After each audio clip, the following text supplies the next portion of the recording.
नमस्कार दोस्तों, कैसे हैं आप लोग। उम्मीद करता हूं कि सभी लोग स्वस्थ होंगे और मस्त होंगे। स्वागत करता हूं आपका गौतम सी टेट क्लासेस में। तो चलिए मित्रों, आज की क्लास की बात करते हैं, ज़्यादा समय बर्बाद नहीं करेंगे। अलंकार। देखिए, अलंकार एक ऐसा टॉपिक है कि आप सिर्फ मैं शिक्षण की बात नहीं कर रहा, सभी प्रतियोगी जो परीक्षाएं हैं उनकी बात कर रहा हूँ जिनमें हिंदी आती है। अगर हिंदी आएगी तो आप समझ लीजिए अलंकार जरूर आएगा। और इसके 2 से 3 प्रश्न तो ज़रूर होते ही होते हैं, किसी भी पेपर को आप उठा के देख लो। तो अब मेरा प्रयास ये रहेगा कि अलंकार का चैप्टर जब तक चलेगा, आप अलंकार का चैप्टर आपको ऐसा पढ़ा दूंगा कि आपके 2 या 3 नंबर जो हैं ये कहीं जाएंगे नहीं, आपकी ही झोली में वापस आने हैं। तो मित्रों, आज हम थोड़ा अलंकार पढ़ेंगे, इसका मतलब क्या होता है, कितने प्रकार के होते हैं अलंकार, और विस्तारित रूप से यमक अलंकार के बारे में पढ़ेंगे। और आज आपको यमक अलंकार में ऐसा पढ़ा दूंगा कि आप समझिए कि 2 ही सेकंड लगेंगे आपको पहचानने में कि इसमें यमक अलंकार है या नहीं है। तो चलिए मित्रों, आज की क्लास स्टार्ट करते हैं। क्लास को स्टार्ट करने से पहले आप Gautam CTET classes channel को सब्सक्राइब कर दीजिए और नोटिफिकेशन बेल जो है उसको ऑन कर दीजिए, क्योंकि अगर आप नोटिफिकेशन बेल ऑन नहीं करेंगे तो आपकी क्लास छूट सकती है। और मैं बार बार कहता हूं कि अगर क्लास छूटती है तो फिर बहुत कुछ छूटता है। चलिए अलंकार की बात करते हैं। अलंकार का देखो, शाब्दिक जो अर्थ होता है वो होता है गहना या आभूषण। तो अगर हम परिभाषा की बात करें तो हम ये कह सकते हैं कि ऐसे शब्द जो काव्य की शोभा बढ़ाते हैं उनको हम क्या कहते हैं, अलंकार कहते हैं। अब इसी अलंकार को अगर तोड़ के देखें तो इसको तोड़ेंगे तो ये हो जाएगा अलम जमा कार। अलम का मतलब होता है शोभा या आभूषण, जैसे कि अभी बात हम कर रहे थे शोभा या और करने वाला, यानी कि शोभा देने वाला, ऐसा आभूषण जो शोभा दे उसको हम क्या कहेंगे, अलंकार कहेंगे। अब देखिए मित्रों, ये जो अलंकार थे, जैसे हमें इनकी ज़रूरत पड़ी क्यों, एक ये सोचने वाली बात थी। तो ये हमें इसलिए ज़रूरत पड़ी कि हम किसी भी बात को इस तरह से कहें कि वो शोभनीय हो जाए, अच्छी हो जाए, सुनने में सुंदर लगे, मीठी लगे, अच्छी लगे। क्योंकि बात को हम कई तरीके से कह सकते हैं, नॉर्मल भी जैसे कह सकते हैं कि भाई आप मुझे बहुत अच्छे लगते हो, आप बहुत खूबसूरत हो, है ना। और फिर उसी बात को ऐसे कह दो कि चौदहवीं का चांद हो या आफताब हो, जो भी हो तुम खुदाई कसम लाजवाब हो। तो आप देखो पहली बात में और अब की बात में कितना फ़र्क आ गया। तो यही बात थी कि भाई जब हम किसी चीज़ को कह रहे हैं, खासकर जब हम काव्य की बात करते हैं, तो काव्य को इस तरह से कहा जाए कि वो सुनने में सुंदर लगे, पढ़ने में सुंदर लगे, अच्छा लगे। तो उसी को बढ़ाने के लिए, उस सुंदरता को बढ़ाने के लिए, उस शोभा को बढ़ाने के लिए हमने शब्दों के गहने बनाए, आभूषण बनाए, जिनको क्या कहा गया, अलंकार। तो यानी कहने का मतलब ये है कि जो अलंकार है वो काव्य की शोभा को बढ़ाते हैं। और भाई अलंकार कितने प्रकार के होते हैं, वैसे तो आपने 2 ही प्रकार के पढ़े होंगे, लेकिन आज मैं आपको 3 प्रकार के पढ़ा रहा हूँ। और ये 3 प्रकार के जब पढ़ा दूंगा तो इसके अलावा समझ लो कुछ बचेगा नहीं आपका। एक तो होता है शब्द अलंकार, यानी कि जो शब्द के माध्यम से काव्य की शोभा को बढ़ाता है। और दूसरा होता है अर्थालंकार, यानी कि जब उसका अर्थ निकल के आता है तो वो क्या करता है, वो काव्य की शोभा को बढ़ाता है, तो अर्थालंकार। और एक होता है उभयालंकार। उभयालंकार का मतलब होता है जो शब्द और अर्थ दोनों के माध्यम से काव्य की शोभा को बढ़ाए। देखिए ये जो उभयालंकार ये अभी आया है, नया ही है, ज़्यादा पुराना नहीं है। तो इसको हम आधुनिक अलंकार भी कहते हैं। कई बार तो बस वो यही क्वेश्चन पूछ लेता है कि निम्न में से आधुनिक अलंकार कौन सा है, और लिखा है उभयालंकार, तो आप लगा देना, आंसर बिल्कुल 1 नंबर आपका पक्का हो जाएगा। तो चलिए मित्रों, थोड़ा सा आगे बढ़ते हैं। अब इसके बाद आज हम जो बात करेंगे शब्दालंकार की बात करेंगे। शब्दालंकार यानी कि शब्द के माध्यम से काव्य की शोभा बढ़ाते हैं, यानी शब्द के माध्यम से काव्य की शोभा बढ़ाने वाले जो अलंकार होते हैं उनको शब्दालंकार कहते हैं। ये 5 प्रकार के होते हैं। आप सोच रहे हो सर जी ने तो 5 प्रकार बता दिया, हमने तो 3 ही प्रकार पढ़े हैं। 3 प्रकार कौन से, आपने यही पढ़े होंगे, अनुप्रास, यमक और श्लेष अलंकार। तो भाई मैं आपको बता दूं, अगर अलंकार की बात करो तो अगर कोई आपसे यूँ कह दे ना कि अलंकार 15 प्रकार के होते हैं तो मान लेना। कोई कह दे 150 प्रकार के होते हैं तो वो भी मान लेना, क्योंकि छोटे बड़े अलंकार लगा के 100 ही अलंकार हैं। कोई सा भी कवि आए कुछ भी कह दे कि भाई ये लो, मैंने तो ये अलंकार लगा दिया है इसमें और इसकी शोभा बढ़ गई, तो फिर उस अलंकार को मान लिया जाता है। तो इसलिए इस बात पे बिल्कुल भी लड़ाई झगड़ा नहीं करना है कि अलंकार कितने प्रकार के होते हैं, लेकिन जो मुख्य रूप से होते हैं वो आज मैंने स्टार्ट किया है अलंकार के चैप्टर में सारे के सारे पढ़ा दूंगा। तो भाई सॉरी, 5 प्रकार के अलंकार कौन से होते हैं शब्दालंकार। एक तो अनुप्रास, यमक, श्लेष, वक्रोक्ति और बीप्सा अलंकार। ये 5 तरह के अलंकार होते हैं जो शब्द के माध्यम से काव्य की शोभा को बढ़ाते हैं।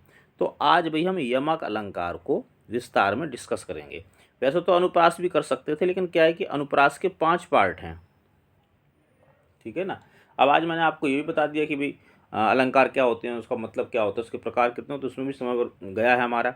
लेकिन अनुप्रास अलंकार में क्योंकि ये 5 प्रकार का होता है, तो इसके लिए बिल्कुल अलग से वीडियो होगा, उसमें आप देख लेना। आज हम यमक अलंकार की बात करेंगे।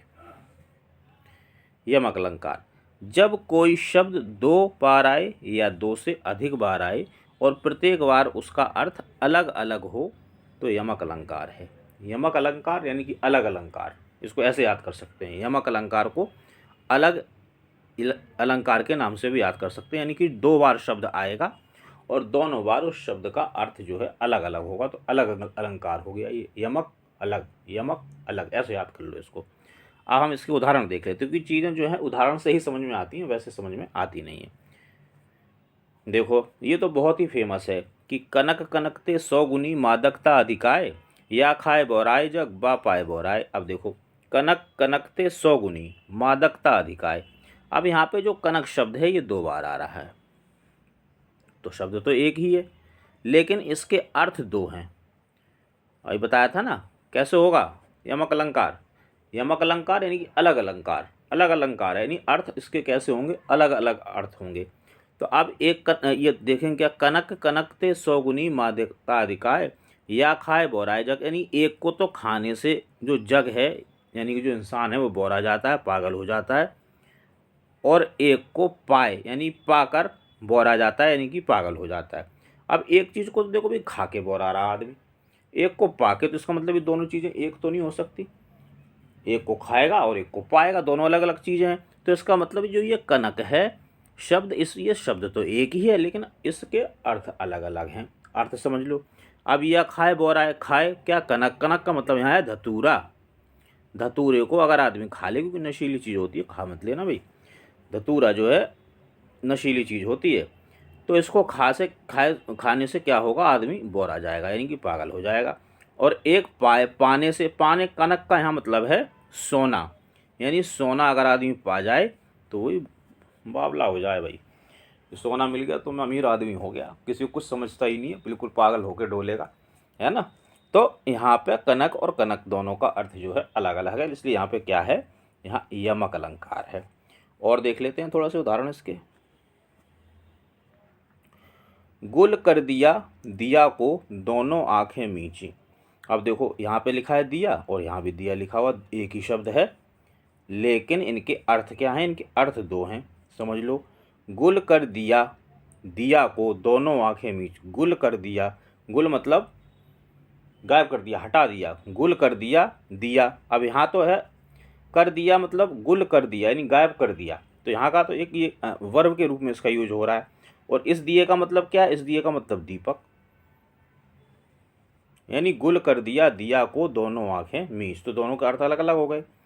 जेते तुम तारे तेते नभ में ना तारे। अब देखो यहाँ पे एक तो तारे आ रहा है और एक तारे आ रहा है, यानी कि 2 शब्द, एक ही शब्द है, ये भी तारे और ये भी तारे, लेकिन इसके अर्थ 2 होने चाहिए। कैसे, जेते तुम तारे यानी जिन जिन लोगों को तुमने तारा है, भगवान के लिए बात हो रही है कि जितने लोगों को तारा है, तेते नभ में ना तारे, इतने तो तारे नभ में भी नहीं है। यहाँ आप तारे का मतलब है किसी को तार देना, तार देने का मतलब है यानी उसका बेड़ा पार लगा देना है, जीवन की नैया पार लगा देना, तार का मतलब यहाँ पे ये है। और यहाँ तारे का मतलब क्या है, यहाँ तारे का मतलब स्टार्स, जो आपके आसमान में टिमटिमाते हुए आपको दिखाई देते हैं। तो शब्द तो एक ही है, कौन सा शब्द है, तारे और तारे, लेकिन दोनों के अर्थ अलग है। यहाँ तारे का मतलब होता है बेड़ा पार लगा देना और इस तारे का मतलब है स्टार्स। तो शब्द एक आएगा और अर्थ इसके 2 होंगे, तो कौन सा अलंकार है, यमक अलंकार है। अब देखो एक ही कितना बढ़िया गाना भी है, सजना है मुझे सजना के लिए। अब देखो सजना, सजना एक शब्द है लेकिन इसके अर्थ अलग अलग हैं। सजना है मुझे सजना के लिए, अब ये सजना तो क्या है, ये बिंदी लिपस्टिक पाउडर भाई ये जो लगा के सजती हैं महिलाएं, ये वही सजना है। और ये सजना कौन है, ये उसका हस्बैंड है। तो वर्ड तो एक ही है, शब्द तो एक ही है, लेकिन अर्थ इसके कितने हैं, 2। तो जब शब्द एक ही और अर्थ 2 हों तो क्या होगा, यमक अलंकार होगा। और देख लो भी 1-2 इसके उदाहरण। तीन बेर खाती ते वे तीन बेर खाती है, खाती थी है शायद ही है। तीन बेर खाती थी, खाती ते वे तीन बेर खाती है। अब यहाँ एक बेर का तो मतलब है फल, तीन बेर खाती है वे तीन बेर खाती, यहाँ तो बेर का मतलब है ये वाला, ये तो है फल, फल बेर एक फल है, आपने देखा होगा। यहाँ तीन का मतलब है टाइम, तीन बार खाती थी, तीन बेर खाती थी, इसका मतलब ये है। तो देखो शब्द तो बेर और बेर एक जैसा ही है, लेकिन अर्थ इसके क्या हैं दो। जब शब्द एक और अर्थ दो यानी कि अलग अलग, तो कौन सा यमक, यमक अलग अलंकार, यमक अलंकार यानी अलग अलंकार। काली घटा का घमंड घटा, अब देखो घटा, घटा एक शब्द है लेकिन अर्थ काली घटा यानी कि जो बादल में घटा दिखाई दे रही है काली, उसका घमंड घटा, यहाँ घटा का मतलब होता है रिड्यूज होना, कम हो गया। तो यहाँ इसका अर्थ है कम होना, और यहाँ इस घटा का मतलब होता है जो बादल वाली घटा होती है। तो शब्द तो दोनों एक जैसे हैं लेकिन अर्थ कितने हैं, दो। तो जब शब्द दो और शब्द एक हो और अर्थ अलग अलग हो तो कौन सा अलंकार, यमक अलंकार।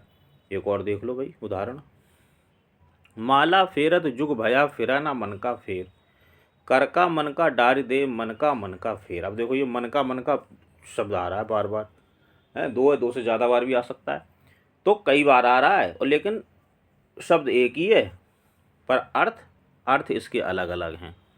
अब देखो अर्थ समझ लो इसका, माला फेरत जुग भया यानी कि माला फेर रहे हैं, जुग हो गया, पूरा पूरा जमाना निकल गया। फेराना मन का फेर, मन का फेर यानी कि ये आपके मन का फेर का मतलब अपने अंदर, जो आपके अंदर एक आपका एटीट्यूड होता है वो नहीं फिरा। कर का मन का डार दे यानी कि हाथ में जो माला ले रखी है उसको तो डार दे, फेंक दे। मन का फेर यानी जो मन के अंदर मन का है, यानी कि जो आपका आपकी सोचने की जो एक क्या कहते हैं, एक विजन जो है आपका, है ना, उसको बदलो। यानी माला तो खूब फिर रहा, भगवान भगवान भगवान भगवान राम राम राम राम सब कर रहे हैं, और भाई माला फिरने के बाद उठाया डंडा भी बच्चों को पीटने लगा, भाई तो फिर क्या फ़ायदा हुआ माला फिरने का। तो कहने का मतलब ये है कि माला फिरत जो गया फिराना मन का फेर, मन का फेर, मन के अंदर तो मतलब कपटी चल रहा है, हैं? तो उसका क्या फ़ायदा है। तो यहाँ तो मन का मतलब और है, और यहाँ मन का मतलब क्या है, हाथ में जो माला होती है, माला के अंदर जो मन के होते हैं उस वो मतलब है मन का फेर। यहाँ मन का मतलब मन है और यहाँ एटीट्यूड, यानी शब्द एक ही है, अर्थ अलग अलग आ रहे हैं, अलग अलग आ रहे हैं। तो कौन सा अलंकार है, अलग अलंकार, अलग अलंकार यानी कि यमक अलंकार। तो आप ऐसे इसको मित्रों याद कर सकते हैं। मैं समझता हूँ कि जिस तरह से मैंने आपको बताया और जो उदाहरण दिए वो आपको समझ में आए होंगे और आपको यमक अलंकार समझ में आया होगा। तो मित्रों अब अगले वीडियो में हम अगला अलंकार पढ़ेंगे, आपको कैसा लगा मुझे कमेंट करके ज़रूर बताएं। चैनल को सब्सक्राइब और लाइक कर शेयर करते रहिए ताकि और बच्चों को भी इसका फ़ायदा हो। बाकी मित्रों सीटेट के रिगार्डिंग आपकी कोई भी क्वेरी है तो आप इस नंबर पर व्हाट्सएप के माध्यम से मुझसे पूछ सकते हैं। चलिए दोस्तों मेहनत करते रहिए जब तक कि आपकी जॉब ना लग जाए। बाकी मिलेंगे अगली क्लास में, तब तक आप सभी लोग स्वस्थ रहें और मस्त रहें।